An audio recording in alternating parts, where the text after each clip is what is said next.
Daniel barely had time to finish sweeping the garage floor before his phone vibrated in his pocket.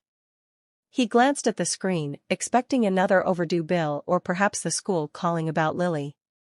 Instead, it displayed an unfamiliar number. He hesitated for a moment before answering. "Hello, this is Daniel Harper." A calm, professional voice replied, "Good afternoon, Mr. Harper. My name is Rebecca Collins. I'm calling on behalf of Mr. George Whitmore." Daniel frowned, trying to remember the elderly man whose niece's wheelchair he had repaired that morning. "Yes? Mr. Whitmore would like to meet with you this afternoon. Would you be available around 3 o'clock? Daniel looked around the nearly empty garage. "I'm working. We can meet wherever is convenient for you." He smiled politely, although the caller couldn't see it. "I'm afraid I don't have much free time." "I understand," Rebecca said. "Mr. Whitmore believes this meeting is important." "Very important." Daniel agreed, assuming George simply wanted to thank him again. When the call ended, Frank walked over. "Everything all right? That man from this morning wants to meet me." "The wheelchair guy?" "Yeah." Frank smirked. "Maybe he's finally convinced you to take payment." Daniel laughed. "I doubt it." At exactly 3 o'clock, a sleek black SUV rolled into the cracked parking lot of Mason's Auto Repair. It looked strangely out of place among the rusted pickups and aging sedans. A well-dressed woman stepped out first, followed by George. Daniel wiped grease from his hands before walking over. "Mr. Whitmore." George smiled warmly. "I hope we're not interrupting." "Not at all."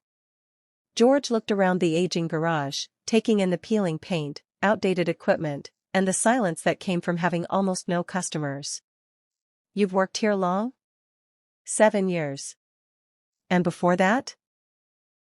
"I worked in another repair shop." "You've always been a mechanic?" Daniel nodded. "It's the only thing I've ever been good at." George looked directly into his eyes. "I disagree." Daniel appeared confused. "Yesterday you didn't simply repair a wheelchair. It needed fixing." "No," George replied gently. "You restored my niece's independence." Daniel looked down modestly. "I just did what anyone should do." George smiled. "That's exactly what makes you different." Rebecca handed George a leather folder. He opened it carefully before speaking again. "I never properly introduced myself." Daniel remained silent. "I founded Whitmore Mobility Solutions nearly 30 years ago." Daniel blinked.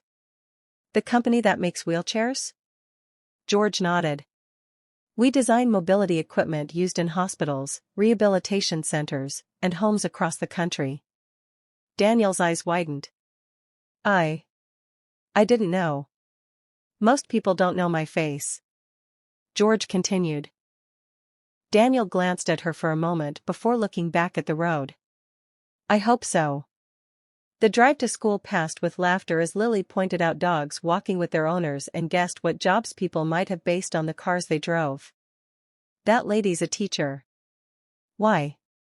"Her car is clean but not fancy." Daniel chuckled. "And him? The man in the big truck?" "Yeah. He owns a construction company." "What makes you think that?" "He looks like someone who drinks coffee all day." Daniel laughed so hard he nearly missed the school entrance. After dropping Lily off with a hug that lasted just a little longer than usual, he drove across town to Mason's Auto Repair. The shop looked older every month. Rust stained the garage doors. The sign leaned crookedly. Half the parking lot had weeds growing through cracked pavement. Frank Mason, the owner, stood outside holding a clipboard.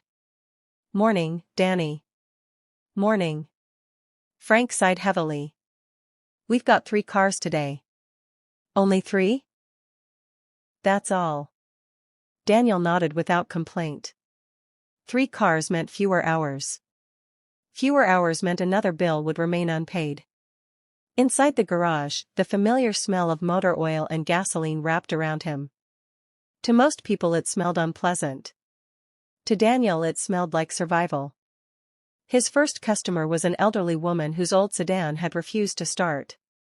"It won't take much," Daniel assured her after lifting the hood. "I don't have much," she admitted nervously. He smiled gently. "We'll figure something out."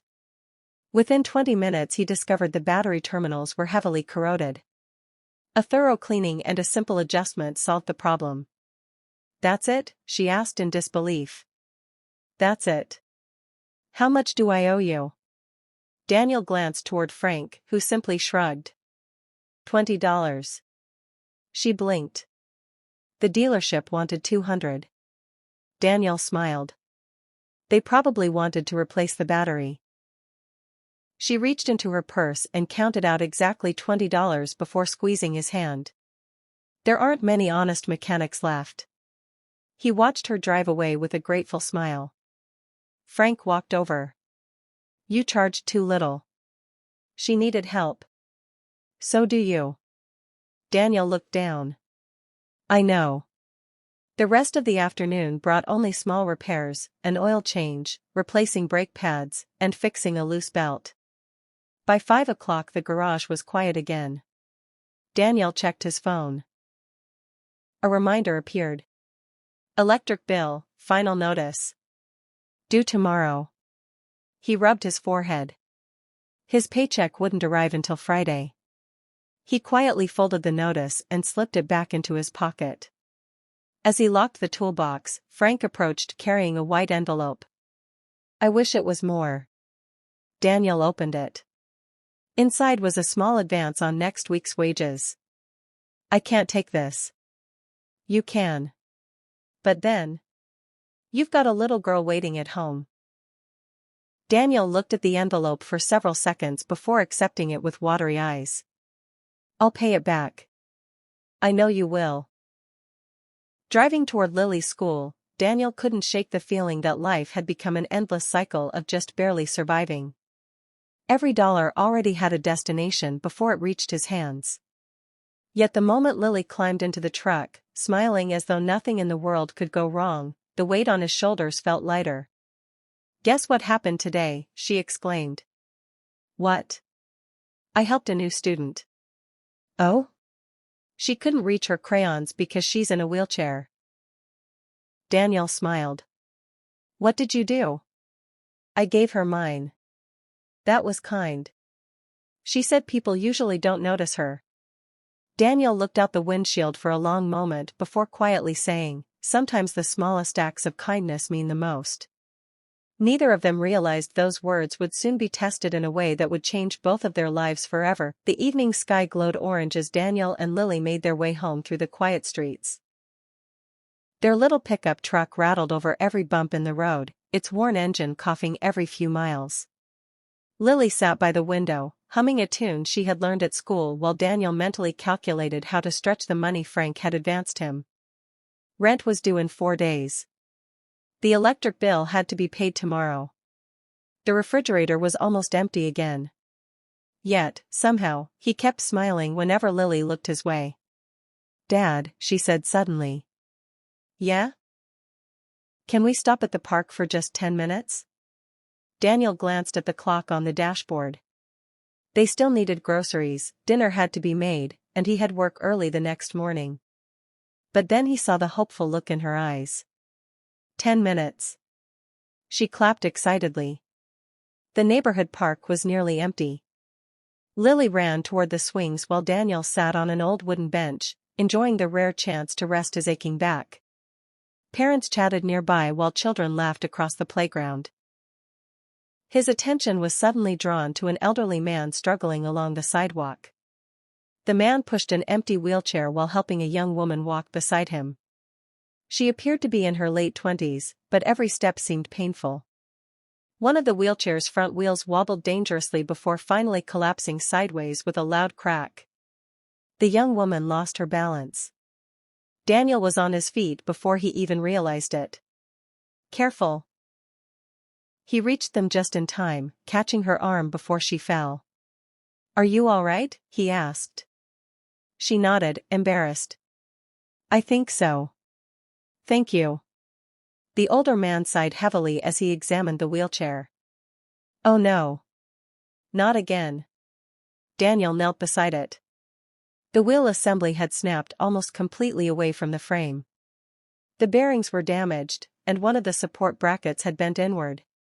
Can it be fixed? The older man asked hopefully. Daniel turned the wheel carefully. It can. Really? Yes. The old man smiled with relief. How much would it cost? Daniel hesitated. He knew replacement parts weren't cheap. He also knew he barely had enough money to keep his own lights on. But as he looked at the young woman trying not to put weight on her injured leg, the answer became obvious. I won't charge you. The man stared at him. You don't even know us. Daniel shrugged. You need the chair more than I need the money. The young woman's eyes filled with tears. I can't accept that. You can. But why? Daniel smiled gently. Because someday I hope someone would do the same for my daughter. The older man introduced himself as George. This is my niece, Emily. Emily extended her hand. I'm sorry to trouble you. You're not troubling me. Daniel carefully folded the damaged wheelchair into the bed of his pickup. I have some tools at the garage. George looked surprised. You're taking it tonight? If I wait until tomorrow, Emily has to struggle another whole day.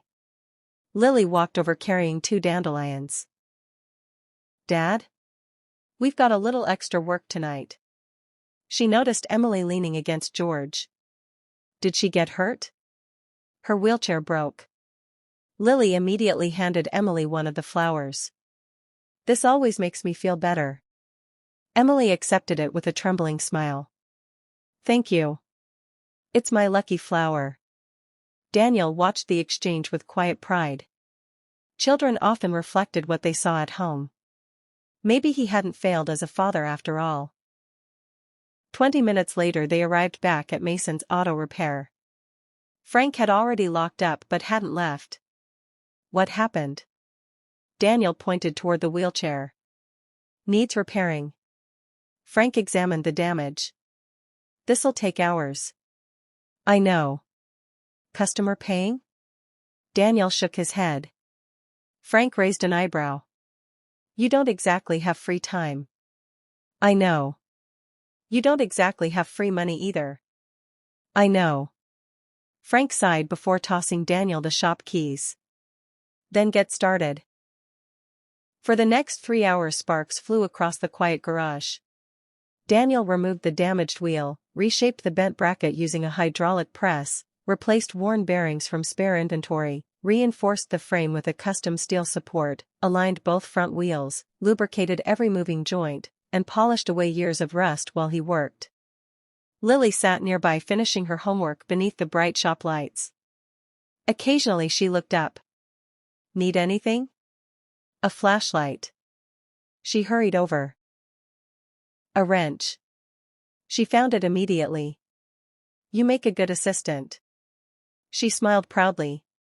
Late that night, Daniel carefully pushed the repaired wheelchair across the concrete floor. It rolled perfectly. No wobble. No squeak. No resistance. Frank tested it himself. Feels better than when it was new. Daniel smiled. That should last years. The next morning George and Emily returned. Emily gasped the moment she saw the wheelchair. It looks different.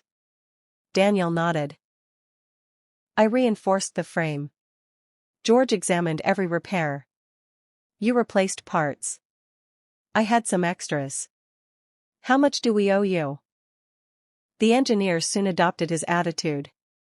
Problems became opportunities instead of setbacks. One afternoon, Rebecca entered the testing workshop carrying exciting news. The board approved your reinforced front wheel design. Daniel looked up. They did? It'll be included in every new wheelchair starting next year. He smiled in disbelief. How many wheelchairs is that? Rebecca grinned. More than 50,000 every year. Daniel slowly sat down. 50,000. 50,000 people whose wheelchairs would be stronger because of one repair he had done for free. That evening, he picked Lily up from school. She climbed into the company vehicle waiting outside and looked around excitedly. It still smells new. Daniel laughed. It does. As they drove home, Lily stared out the window. Dad?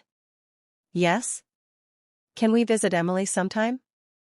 I'm sure she'd like that. I want to see if she's still using the wheelchair. Daniel smiled. I think she is. I like helping people. He glanced at her. Why? She shrugged. Because helping one person makes lots of people happy. Daniel smiled proudly.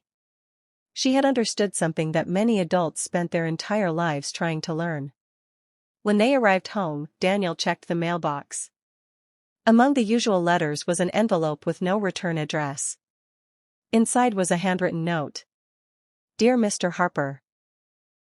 You don't know me, but my daughter recently received one of the new Whitmore wheelchairs with your improved design. She has cerebral palsy, and for the first time in years, she can move across our driveway without the front wheels catching on every small crack. She smiled all afternoon. Thank you for thinking about people you'll probably never meet. May God bless you and your family. Daniel quietly folded the letter and slipped it into his pocket. Lily looked up. Who was it from? He smiled softly. Someone who reminded me why kindness always matters. Standing beneath the evening sky, Daniel realized that George had been right. Repairing Emily's wheelchair hadn't simply changed one life. The ripple from that single act of compassion was already reaching thousands of others, and it was only the beginning. Months passed, and life settled into a rhythm Daniel had once believed existed only in dreams. The tiny apartment that had echoed with worry and sleepless nights was replaced by a modest little house with a small front porch and a backyard where Lily spent hours planting flowers. It wasn't a mansion, and Daniel never wanted one. To him, the house represented something far more valuable than wealth. It represented stability, peace, and the promise that his daughter would never again have to wonder if the electricity would be turned off. Despite his new position at Whitmore Mobility Solutions, Daniel refused to let success change who he was. Every morning, he still woke before sunrise. He still packed Lily's lunch himself, slipping a handwritten note inside just as he always had. One morning the note read, Never forget that kindness is the strongest thing you can give away because it always finds its way back. Lily folded the note carefully and tucked it into her backpack instead of throwing it away. I keep every one of these, she admitted. Daniel smiled. You do? She nodded. When I grow up, I want to read them again. His heart filled with pride. At Whitmore Mobility Solutions, Daniel had become one of the company's most respected voices. Engineers no longer saw him as the mechanic without a degree. They saw him as the man who understood people as well as machines. Every design meeting began with the same question. What would Daniel notice? His practical ideas continued improving wheelchairs, walkers, and mobility equipment, making them safer and more reliable for thousands of families. One afternoon, George stopped by Daniel's workshop carrying a newspaper. You should see today's headline.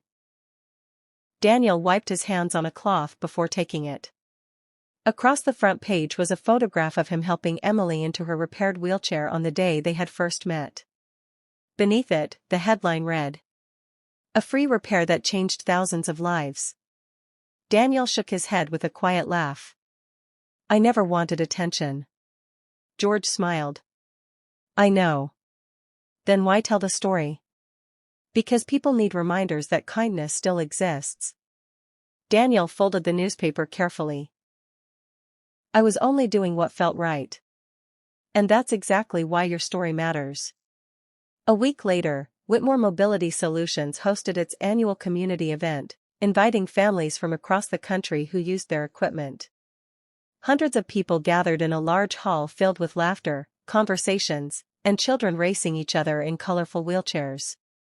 George stepped onto the stage. "Before we begin," he announced, "I'd like to introduce someone very special." Daniel immediately looked around, assuming George meant a doctor or an engineer. Instead, George smiled toward him. "Daniel Harper." The audience erupted into applause. Daniel froze. "I think they're calling you," Lily whispered with a grin. Embarrassed, Daniel walked onto the stage. George handed him a microphone. "I know public speaking isn't your favorite thing." Daniel laughed nervously. "It definitely isn't." George addressed the crowd. "Many of you know Daniel helped improve our products. What you may not know is that none of this would have happened if he hadn't repaired a stranger's wheelchair without asking for a single dollar." The room grew quiet. George continued, "Today, thousands of people use stronger, safer wheelchairs because one struggling father chose compassion over convenience." Daniel looked across the audience. Emily smiled from the front row, sitting comfortably in the wheelchair he had repaired months earlier. Beside her sat George, Rebecca, and dozens of employees who had become like family. George turned toward Daniel. "Would you like to say a few words?"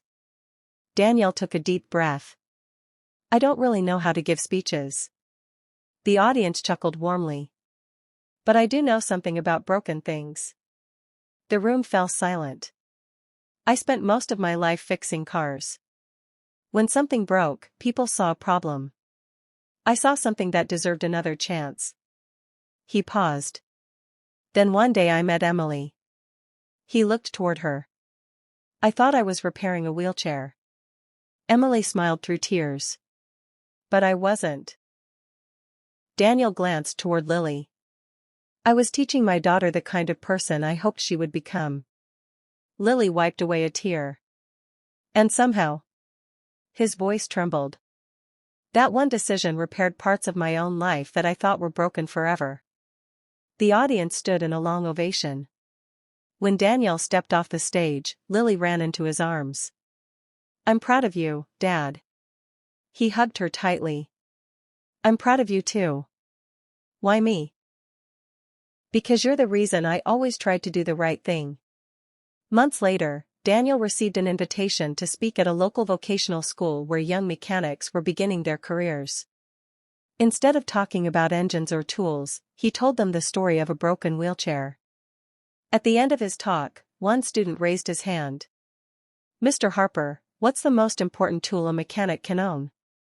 The room waited for his answer. Daniel smiled. "It isn't a wrench. It isn't a lift. It isn't expensive equipment." He placed a hand over his heart. "It's this." The students looked puzzled. "A person who repairs machines with skill can make a living. A person who repairs lives with kindness can change the world." The room erupted into applause. That evening, Daniel and Lily drove to the same neighborhood park where they had first met George and Emily. The old wooden bench was still there, and children still laughed on the playground. Emily joined them, rolling effortlessly across the pathway in one of the newest Whitmore wheelchairs, built with Daniel's reinforced design. She smiled. "Funny how everything started here." Daniel nodded. "One broken wheel. And one very stubborn mechanic," George added with a laugh. They all smiled. As the sun slowly disappeared below the horizon, Lily slipped her hand into Daniel's. "Dad?" "Yes?" "Mom would be proud of you." Daniel looked up at the glowing evening sky, feeling a quiet peace settle over him. "I hope so." Lily smiled. "I know so." Daniel realized that kindness had never been about expecting something in return. When he repaired Emily's wheelchair for free, he wasn't trying to change his own life. He was simply trying to help someone in need. Yet kindness has a remarkable way of traveling farther than we can ever imagine. One selfless act had opened a door to a new career, inspired better designs that improved thousands of lives, provided a secure future for Lily, and reminded countless people that compassion still exists in the world.